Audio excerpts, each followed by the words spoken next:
Authorities are also keeping an eye on the Calcasieu River. Parts of Allen Parish have already been affected by flooding, and there's still more to come. KPLC's Liz Coe joins us live from Oberlin with details. Cynthia, the roads here in Oberlin may look passable now, but tonight the Calcasieu River is expected to crest at about 24 feet. Come tomorrow morning, high water just may make these roads impassable. Oakdale was the first Allen Parish community to face the effects of the rising Calcasieu River. The police jury president, Craig Bisnold, declared a state of emergency for Allen Parish Sunday evening. So any of those folks that need help, we're certainly going to be able to hopefully get that ball rolling for them. 23 homes in total flooded overnight. Now Oberlin is next.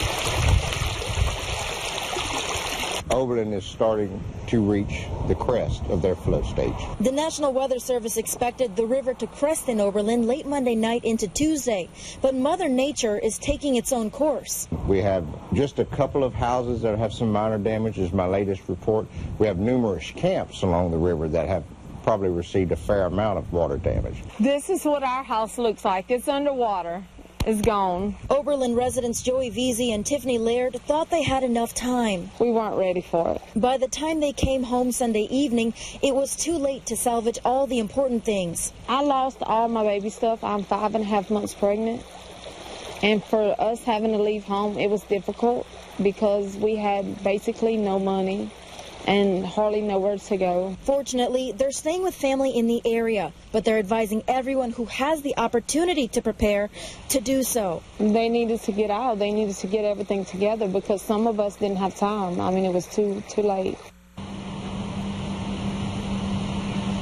Oberlin and Kinder are under a voluntary evacuation. Now, just as a precautionary measure, Sheriff Doug Hebert has blocked off all boat launches along the river. At your service, live in Oberlin, Liz Coe, KPLC 7 News. As horrifying as it is to face the loss of property in major flooding, many in the Starks area are fighting to keep loved ones buried in low-lying cemeteries from floating up.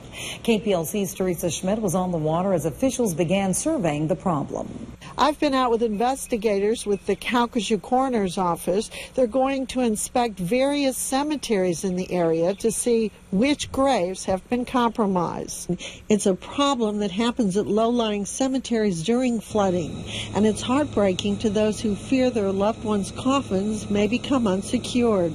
Many had tried unsuccessfully to go check on graves of those near and dear. They are all concerned. It's all their loved ones. They've been here for years. So. As far as I know the veterans got some coming up. I don't know about Fountain. I'd heard Fountain Cemetery might have some floating up. I don't know. Coroner's investigator Zeb Johnson warns it's too dangerous for residents to attempt to retrieve concrete vaults or caskets. Do not go to the cemeteries.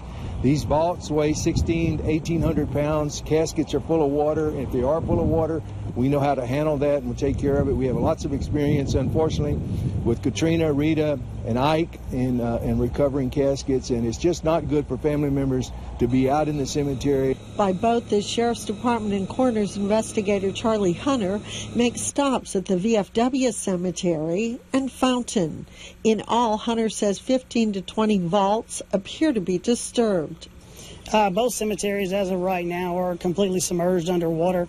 There's multiple disruptions with both vaults that are becoming unearthed as well as visible caskets.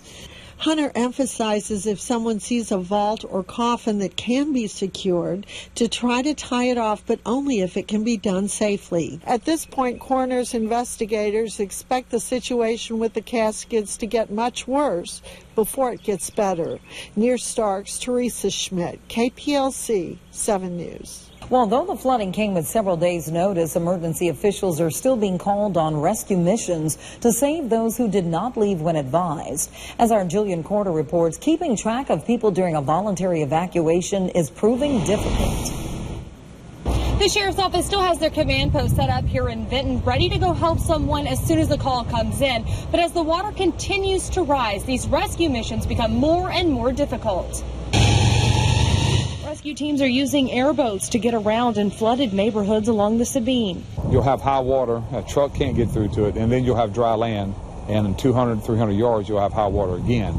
These deputies get a much closer look at the damage the rest of us can hardly imagine. Homes underwater, animals seeking higher ground, children's play sets swept away, pets left behind. They knocked on every door in this area to start trying to convince people to leave. Last week, deputies encouraged everyone west of Highway 109 to evacuate, but not everyone was willing. Today, they're fielding calls from people needing help. A dog on the porch, generator running. Deputies were told an elderly couple needed help. After kicking in the door, turns out they're gone. Rescued by neighbors. This shows how difficult it is to make sure everyone is accounted for when not everyone evacuates. You know, we're not mad because people aren't leaving. We're just, you know, it's challenging, and we're not going to put our deputies in an extremely unsafe position. But if we can get to there safely, we're going to go and get them. And though days have passed since the flooding began, the situation in Calcasieu Parish is only getting worse. It's still a dangerous situation, and it's going to be extremely dangerous in the next 24 hours to 36 hours until it starts receding. At your service in Vinton, Jillian Corder, KPLC 7 News.